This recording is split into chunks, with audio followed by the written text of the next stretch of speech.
Pourquoi, par moment, on entend la T-Rex de Jurassic Park arriver et parfois, pas du tout? Je parie que vous n'avez jamais vraiment remarqué ce détail dans Jurassic Park et pourtant, il donne une vision intéressante concernant une théorie de fans. Découvrons ça ensemble.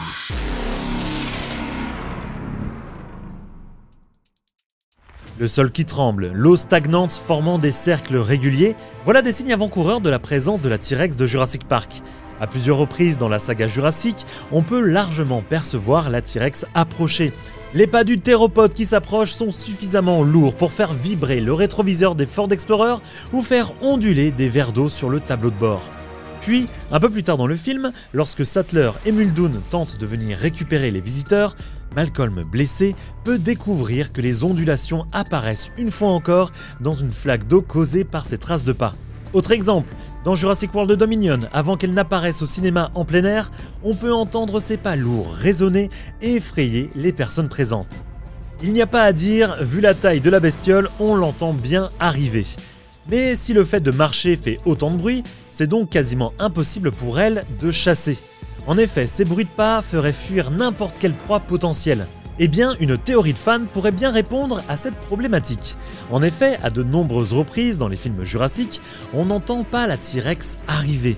Par exemple, à la fin du film, elle surgit de nulle part, pour attaquer les raptors sur le point de tuer les héros du film.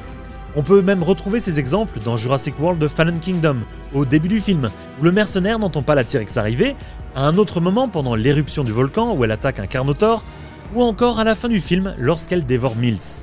On peut considérer ici, et c'est la vérité, qu'il s'agit simplement d'une faille dans le scénario, dans l'intrigue. En effet, imaginez-vous l'entendre arriver à la fin de Jurassic Park pour bouffer un raptor, la surprise aurait été beaucoup moins flagrante. C'est donc du coup une vraie problématique de mise en scène qui fait tout le charme de Jurassic Park. Cependant, comme souvent pour la saga Jurassic, certains fans, dont je fais partie, aiment bien tenter d'expliquer ces anomalies avec des explications plus ou moins réalistes. Et ici, on pourrait expliquer cette différence de bruit de pas par l'attitude différente de la T-Rex. Avant d'aller plus loin, n'hésitez pas à vous abonner, en effet vous êtes presque 60% à regarder mes contenus et à ne pas être abonné. Vous pouvez également devenir membre soutien pour donner un petit coup de pouce à cette chaîne et avoir des avantages exclusifs, ou encore aller dans la description pour découvrir la boutique officielle Jurassic Smash ou encore notre partenaire Full Life. On peut donc imaginer que la marche silencieuse entre guillemets qu'elle peut avoir quand elle chasse, que ça soit les raptors à la fin de Jurassic Park ou bien quand elle dévore Mills à la fin de Fallen Kingdom, est sa marche normale. Après tout, les T-Rex d'InGen chassent, comme on le voit dans le premier film avec les Gallimimus par exemple, et lui serait donc impossible de se nourrir si elle fait trop de bruit en marchant.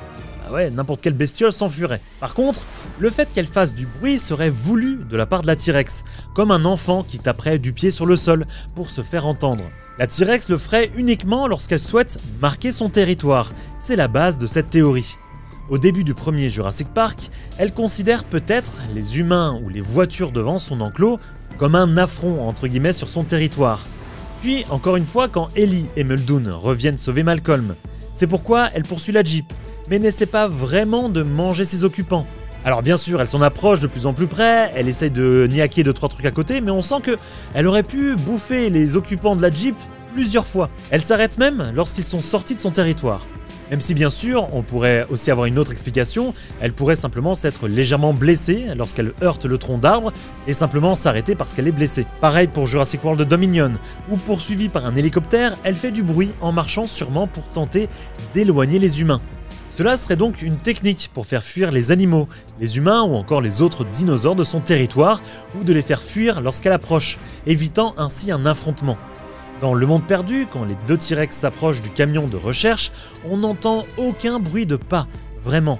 Ils apparaissent soudainement aux fenêtres. Par contre, on entend des bruits de pas quand ils s'éloignent du camion avec Junior, comme pour vouloir éloigner les humains et les véhicules de là. Il y a bien par contre un élément qui ne va pas dans ce sens, c'est l'attaque du camp de mercenaires par les deux T-Rex dans Le Monde Perdu, où on sent que les deux tyrannosaures essayent de chasser, et bien pourtant on entend bien leurs pas retentir dans la forêt, et on peut même voir à côté d'Ian Malcolm une flaque d'eau avec des ondulations liées au pas. Alors est-ce que les T-Rex chassent vraiment à ce moment-là, ou bien cherchent-ils simplement à éloigner tous les dinosaures qui sont autour d'eux Encore une fois, bien évidemment que le fait que d'un coup on l'entend et que d'un coup on l'entend pas s'explique par des problématiques de mise en scène. Mais que pensez-vous tout de même de cette théorie? La trouvez-vous intéressante? N'hésitez pas à me le dire en commentaire.